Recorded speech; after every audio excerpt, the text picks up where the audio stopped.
There is a lot of content out there for WRAF Classic these days, way more than there ever was back in 2008. The internet has come a long way and information spreads at an incredible rate thanks to the likes of social media and Discord. And when information is so readily available, it's kind of hard to not be expected to do the right thing. Level the fastest, gear the most efficiently, and play optimally. But for some people, that is the fun, and that is fine. In fact, I want to make a point to bring this up right at the start of the video. There are people who gatekeep in an elitist or traditional way, I suppose, with min-maxing content and not wanting to be grouped up with noobs. But then there's also what I call casual gatekeeping, by believing that others can't be having fun by playing differently from themselves. At the end of the day, it's up to you to define how you have fun in the game, whatever that may be. But what even is a casual player? What is a min-maxer? For casual, there's often more focus on solo or soloable content. They play the patch more so than the game continuously, and can want to perform well in content, but don't always really have the time necessary to get there. They'll have good intentions to do so though. Well, sometimes anyway. As for a min-maxer, if they aren't in the game, they're reading about the game, they're watching videos or streams, they love a good BIS discussion and do everything they can to ensure their characters are set up as best as they possibly can be. They often also play the game continuously and take part in way more organized group content. There is more to it to both, there's crossover for both, and I'm not even sure you can fully define the categories, but those are some of the key ways that gameplay between the two crowds differ. And you bet people tried to min-max as much as possible during Classic, OG Classic, back in 2004. They just, well, didn't have the tools that we have now, and they were playing a totally different version of the game too. Back when Classic released in 2019, there had been well over a decade of work put into really solving the Classic puzzle. You play Warrior if you want to DPS or tank, you level through dungeon cleaves. Mages are the best gold farmers, rogues are top tier in PvP. And for a lot of people, it was a chance to revisit a piece of the game that they missed. Getting that rank 14 PvP gear and title, defeating Cthulhu or Kel'Thuzad, or maybe something a little more humble, like getting to level 60, and there was no shortage of information online about how to do these things, and players really reinforced min-maxing into the fabric of the game, often to its detriment. Should I level out in the open world or do some dungeons, or do I want to stare at a wall whilst a mage boosts me through the journey? Do I want to play my character whenever I like, or do I have to go and pick up world buffs and then be forced to raid log? Do I want to PvP at my own pace and gradually rank up, or should I join a pre-made and crush pugs for 12 hours a day? It was still overall fun, don't get me wrong, but man, thinking back to some of the stuff people did, it was just completely insane, because WoW from day one always has been, at its core, the casual-friendly MMO. Take death penalties in gaming for instance. Other popular MMOs at the time like EverQuest or RuneScape to name two would have you lose progress upon death. You would drop your worn items, lose experience, forget spells that you'd have to go and relearn. A death was a really bad thing, and this was in the days of terrible internet connections as well. When going to bosses on RuneScape, I would only take 3 expensive items, because if I lost connection and died and I didn't get back in time, my gear was on the floor, and after a few minutes other players could pick them up, and they weren't about to give them back, I can tell you that right now. You know what happened in World of Warcraft from day one? You die, your screen goes grey, you run back.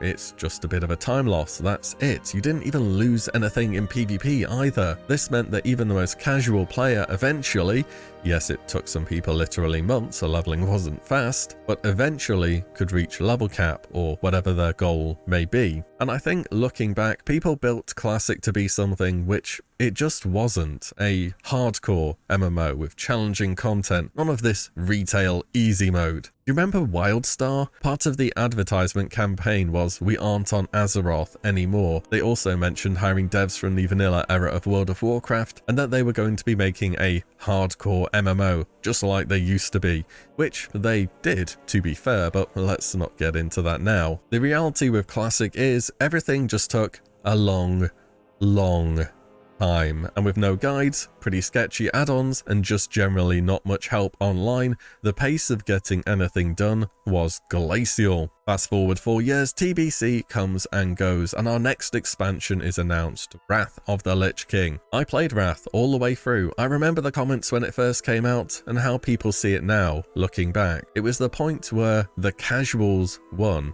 Here's a post from 2007 announcing achievements with comments such as, April the 1st today? This is getting more and more casual. There is no way I'm returning in Wrath of the Lich King. And World of Warcraft, Xbox 360 style. And things did get a lot more casual friendly. Little did they know at the time, this was only the beginning. Heroic dungeons were made significantly easier compared to TBC. No long achievement chains in order to access raid content. Mounts available at lower levels. Heirloom gear to make leveling that much easier, and even the ability to queue up and join a dungeon from anywhere in the world. In fact, there was a phrase that people used back then, World of Warcraft's equivalent of Christmas noobs, I guess you could say.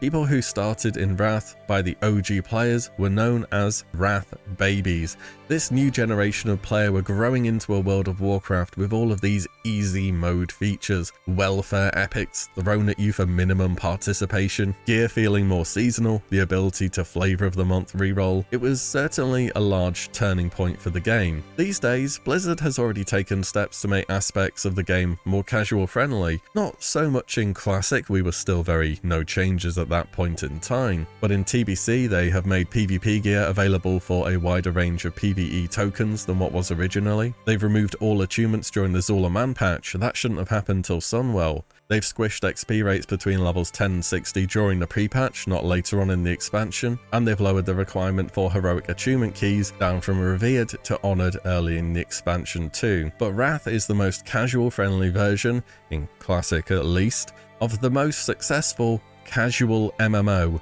of all time. More solo player stuff in achievements, collection tabs for your mounts and pets. It's easier to level alts through now having heirlooms, and characters just feel a lot more powerful in general with less mana issues. We have several raid difficulties now, including 10-man, which at the time were specifically created to cater towards friends and family groups. Dual specialization to allow you to swap between activities easier, plenty of new dungeons and areas introduced in all major content patches, and significantly more things to do for a person who is solo without loads of time to play and to give them goals to work towards. Of course, on your server there will be people with hundreds of thousands of gold, a dozen characters, and they will be ahead of you literally the moment the expansion drops. But it is an MMO, time investment has to mean something somewhere, right? Or what's the point? There will be players aiming for server first with a full quest log ready to turn in the moment the level cap's raised. There will be players obsessing over Warcraft logs and parses, but people have been creating ways to measure performance since vanilla. Now we just have amazing tools to do it. It's truly impossible to separate the game from min-maxing.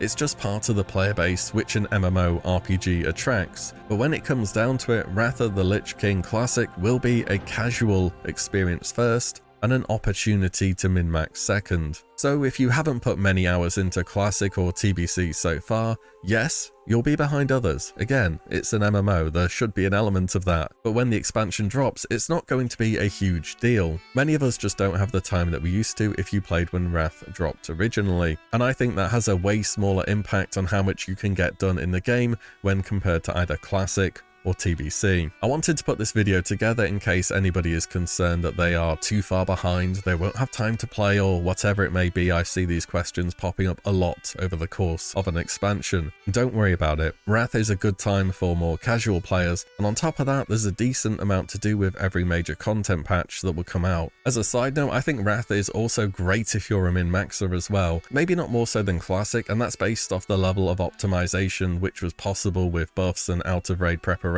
You could go really all out on Classic, but I think it's easily better than TBC. The whole heroism, power infusion, or innovate stacking to play what was sometimes a one-button class was a bit of a miss for me. Yes, I know Wrath has buff stacking too, but at least you don't need to be in a perfect group, and you can't get 4 heroisms anymore. It's a little bit more sensible. Anyways, that is everything I wanted to cover today, just a topic which I felt like bringing up. Hope you're all enjoying the pre-patch. Drop any thoughts down below, and as always, thank you all so much for watching and listening in, and I'll see you all in the next one very soon.